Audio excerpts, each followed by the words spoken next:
Good evening, my name is Garrett, and welcome to The Last Call. Tonight's final drink is from Rogue. This is their Dead Guy Whiskey, Stout Cask finished American single malt whiskey, coming in at a 49.5% ABV. Now, for full disclosure, I reached out to Rogue for a review sample. They were kind enough to send this over for us to take a look at and a review, so just keeping that transparency open. Now, Rogue is actually based out of Newport, Oregon, where they started actually in the brewery side of things in 1988 and started distilling spirits in 2003. Now, we're going to talk a little bit of history about Rogue because there's actually a lot leading up to and what created the spirit itself. So essentially, the story starts off with one of the owners was driving, trying to find a place to set up a new brew pub, and ended up in Newport, Oregon. Rainstorm happened and ended up having to pull over for a bit, decided to grab a bite to eat. And the owner of the restaurant, kind of making small talk, hey, what brings you in kind of thing. He's like, well, kind of looking for a place to set up a brewery. And she's like, oh, well, you're in luck. I have a few buildings, and you could definitely use one of them if you wanted. And he's like, well, that is kind of ironic. And she goes, I only have two rules. Rule number one, feed the fishermen. Essentially, give back to the community. Newport, Oregon does a lot with the fishing side of things. They have a lot of fishing boats coming in and out every day. However, the community itself isn't super large. So the whole idea is to be able to give back to each other and help each other out. And rule number two, you got to put a naked picture of me behind your back bar. And he's like, you drive a hard bargain. And lo and behold, they still adhere to both of those rules to today. And that brings us to the whiskey itself, which is how Dead Guy Whiskey was created. Actually, a local Mexican restaurant reached out to them saying, hey, we have an event coming up. We want to do something kind of fun. And can you guys do up a whiskey for us? And they go, all right, we could do that. And so they ended up making that whiskey. And so the whiskey itself became a big hit in the community. And lo and behold, Dead Guy Whiskey was born. Now they're actually aging, distilling, bottling it themselves. The rick house is actually a few yards, essentially, away from the ocean, which is why they're calling this ocean-aged. Think about it like Scotland has their rick houses so close to the water. A beautiful way to kind of make yourself a little bit different. On top of that, they're actually using their 100% two-row malted barley that they use on the brewery side of things. They just change out the yeast strain to increase the alcohol content. Another way to make yourself different in today's world of whiskeys. And up until recently, they were actually cooperaging their own barrels. That project currently is on hold, but if they decide to, they can always fire that back up and get it going again. So the cool thing is they're actually using their in-house made stout barrels for this. So essentially they make their barrel, filled it full of ale, let that ale age, brought the barrel over, filled it up with the whiskey, and then they'll keep exchanging that back and forth a few more times to really make that impact as time goes on. And while currently there are no age statements on the bottle, here in the coming time, you will start seeing all their lineup being age stated, which is always a big plus in my book.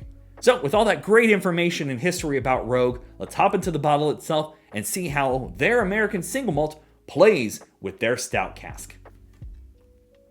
I'm a sucker for these bottles. What a gorgeous design. You have the Rogue logo on the back here, ocean aged on the front, the topper. And these are all still to today hand bottled, and they apply the labels on themselves. Big thumbs up on that. So as always, make sure you like the video, subscribe to the channel, hang around for a bit, become a member if you'd like. If you're interested in some other reviews over Rogue spirits that I'll be doing, links to those videos will be up above and down below, along with a link to their website so you can check them out for yourself, pick up some of their bottles if you're interested, or nonetheless, keep an eye out for them. These are heavy too. These are hefty. I love it. Now, I am a huge fan of stout. I love a good stout finished. It seems here recently, I've been just getting a ton of stout cask finished things. So I'm excited to see how these two play together today. That is a beautiful dark, that's almost a dark red. You're looking almost like a dark rum on that. Gorgeous color on that profile. Alrighty, let's go for notes. Oh, hello, darling. Oh, that is beautiful. So, that stout cask brings in this creamy, kind of almost like it reminds me of the head on a thick stout. Like, I'm going to say Guinness, but not quite Guinness, because you're getting that thick vanilla head on there. The maltiness from the barley itself, gorgeous earthy, little waxy, and then there's this kind of sweet grains it's bringing in. There's a little bit of spiciness in there. Like, this is a bourbon drinker's American single malt. And loosely, obviously, because you are getting a ton of that barley. But the cask itself is bringing that charry oakiness along with that kind of drizzle of caramel. And that plays so well with that malty vanilla kind of head on a pint. A little chocolatey, almost like a espresso, like a macchiato. Yeah, I love a macchiato. That's my favorite.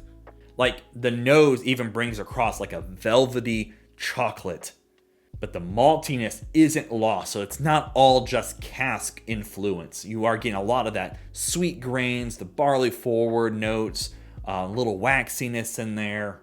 No ABV, nothing harsh, no off notes. Like, that is a beautiful example of stout cask finishing. Let's see how the taste goes. Fingers crossed. That'll do. Oh man, that'll do. Beautiful coating on the palate. It is like drinking a stout beer. It's thick. It's beautifully spicy, yet dark chocolates and cacao chocolate. It's a little drying on the palate and rich. It's also got that maltiness. Again, it reminds me of a chocolate malt. And you get that kind of underlying Guinness stout head on there. And then here in the mid palate swing, you're kind of coming back into more of the oakiness, the char levels, the caramel. That might take, man, I don't know. This might take one of my favorite stout casks. Like, that is just rich and tasty. I love the little bit of spiciness I'm getting in here. And I'm going to assume that it's coming from the cask itself, bringing in more of that influence. You're still getting a lot of that great barley notes on here. It's rich, it's velvety, it's chocolate. Like, if you're a beer drinker and you like a good stout beer, you need this. Like, that is exactly the kind of whiskey you're wanting. Because there's no ABV, there's nothing harsh, there's no off notes to it. I love the pepperiness linger here on the very tail end finish, and it just pulls you in, wanting you to take another sip. The sweet layers, the levels of chocolate malt going on, the creamy vanilla, the beautiful mouthfeel, like, everything is coming together to make an amazing pour. If I was blindfolded, I'm going to have to say this is my favorite stout cask finish I've had here so far. The spice levels, the creaminess, the chocolate levels, like, everything here is hitting the point on your palate that you want it to. I've said this a dozen times in other videos that I've noticed that a lot of your breweries have that gorgeous eye for unique finishings. Rogue did it.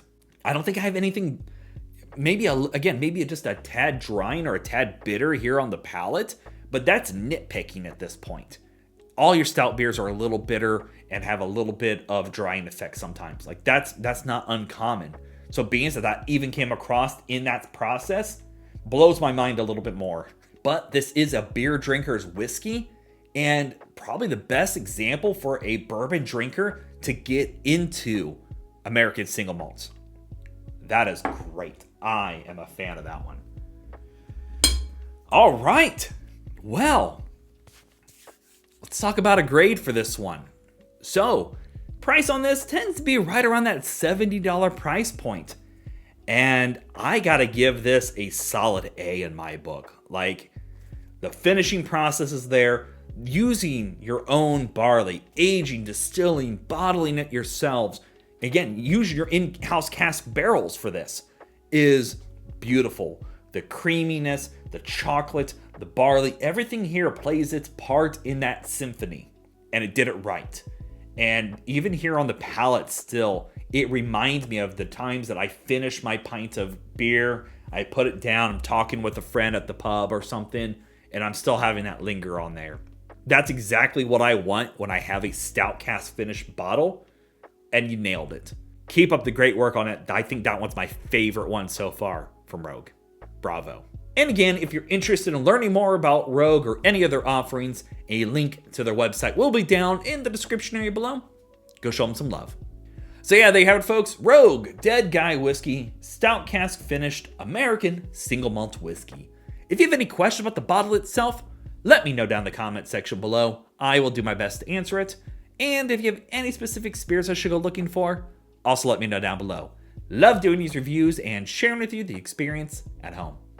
And as always, may your last drink of the night be the best one.